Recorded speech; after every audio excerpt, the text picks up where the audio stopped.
Sekarang kita terhubung melalui Zoom dengan Josiah Dakano, seorang penduduk Israel Utara di sepanjang perbatasan Lebanon. Selamat malam dan terima kasih sudah hadir di sini sekitar 30 menit sebelum dimulainya gencatan senjata yang telah diumumkan. Terima kasih sudah mengundang saya. Jadi ceritakan kepada kami, apakah Anda setuju dengan penilaian yang baru saja kami dengar dari para wali kota? Sebagai seseorang yang tinggal sangat dekat dan mendengar semua suara, serta mengalami semuanya sepanjang hari? Saya sangat setuju. Anda tahu, ada pria-pria di kota ini yang pernah berperang dalam perang yang sama pada tahun 2006, 20 tahun yang lalu. Sekarang anak-anak laki-laki kami yang berperang. Saya punya 3 anak laki-laki yang sedang berperang di belakang saya dalam perang ini. Kami tidak ingin 20 tahun dari sekarang. Saya tidak ingin 20 tahun dari sekarang cucu-cucu saya harus berperang dalam perang ini. Jadi saya benar-benar setuju dengan mereka. Kamu tahu, ini menarik karena kamu tahu banyak orang bertanya atau mereka kamu tahu dari Amerika dan mengirim pesan bahwa kamu pasti senang gencatan senjata sudah berakhir. Tapi yang menarik adalah keteguhan hati di sini. Maksud saya, kamu benar-benar berada tepat di perbatasan. Dan fakta bahwa kamu merasakan hal seperti ini benar-benar menunjukkan banyak hal tentang situasinya. Ya, kamu tahu, kami punya harapan untuk mencapai kesepakatan dengan Lebanon. Kami tahu bahwa tidak ada perjanjian damai dengan Hizbullah, sebuah organisasi teroris yang ingin memusnahkan kami. Dan gencatan senjata yang berarti mereka tetap bersenjata di perbatasan kami sama sekali bukanlah perdamaian. Itu hanya penundaan untuk bencana berikutnya menurut kami. Kau tahu, kami yang paling merasakan dampaknya.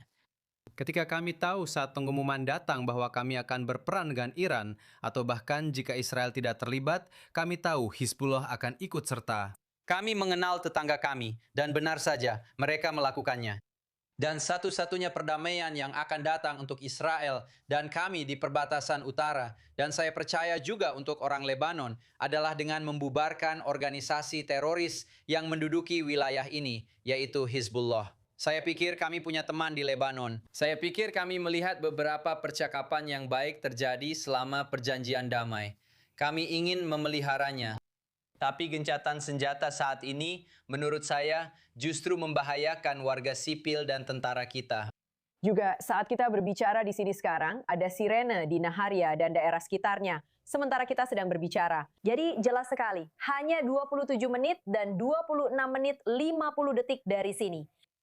Sepertinya tidak akan ada ketenangan dalam waktu dekat. Ya, kita pernah melihat hal seperti ini sebelumnya, di mana mereka melepaskan tembakan terakhir sebelum gencatan senjata benar-benar dimulai, misalnya sampai jam 12.06. Tapi ya, kamu benar sekali. Tadi malam relatif tenang dibandingkan waktu-waktu sebelumnya. Tapi dalam beberapa jam terakhir, di sini sangat berisik. Jadi ya, sepertinya, kamu mungkin mendengarnya, kamu tahu, kamu mungkin mendengar sesuatu, tapi sepertinya gencatan senjata itu benar-benar belum terjadi, atau belum akan terwujud. Tapi kita sudah pernah melihat hal seperti ini sebelumnya.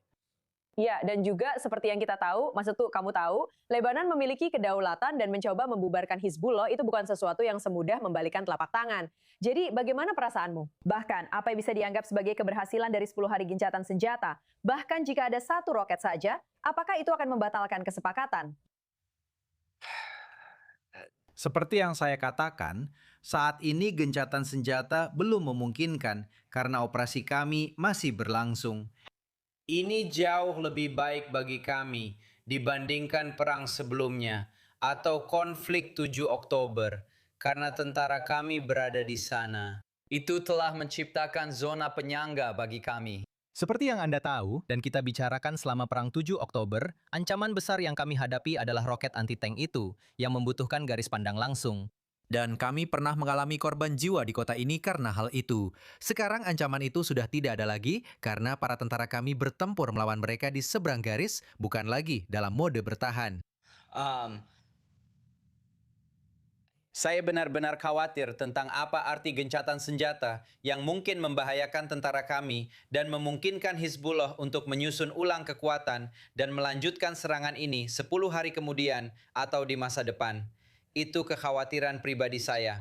Dan saya rasa hal itu juga disuarakan oleh semua dewan kota yang berbeda di sepanjang perbatasan. Nah, dan sebagai seseorang yang Anda tahu memilih untuk tinggal di sana, kita tahu dibutuhkan orang-orang yang sangat kuat yang ingin tinggal tepat di titik awal efek domino itu. Menurut saya, apakah Anda percaya Anda akan melihat hari di mana Anda bisa berada di sana dan ada perdamaian yang abadi? Saya menantikan hari di mana saya bisa naik motor ke Beirut untuk minum kopi. Saya benar-benar menantikannya. Saya percaya itu. Saya tahu ada orang-orang Lebanon yang baik. Anda tahu, maksud saya, akan sangat luar biasa jika ada perdamaian di perbatasan ini. Kami tidak ingin perang, tapi kami ingin perdamaian. Dan perdamaian tidak akan datang dari mengalah pada orang-orang yang ingin memusnahkan kita. Tapi ada orang-orang baik di sana. Dan saya menyukai kemajuan yang terjadi, setidaknya dalam kata-kata. Sekarang saya ingin melihat itu terwujud dalam tindakan. Baiklah, terima kasih banyak. Seperti biasa, Josiah Dakano, terima kasih banyak. Dan tetaplah aman di sana. Selalu menjadi kehormatan bagi saya, Emily, dan kami akan melakukannya. Kami berusaha, kami waspada. Ya, benar sekali.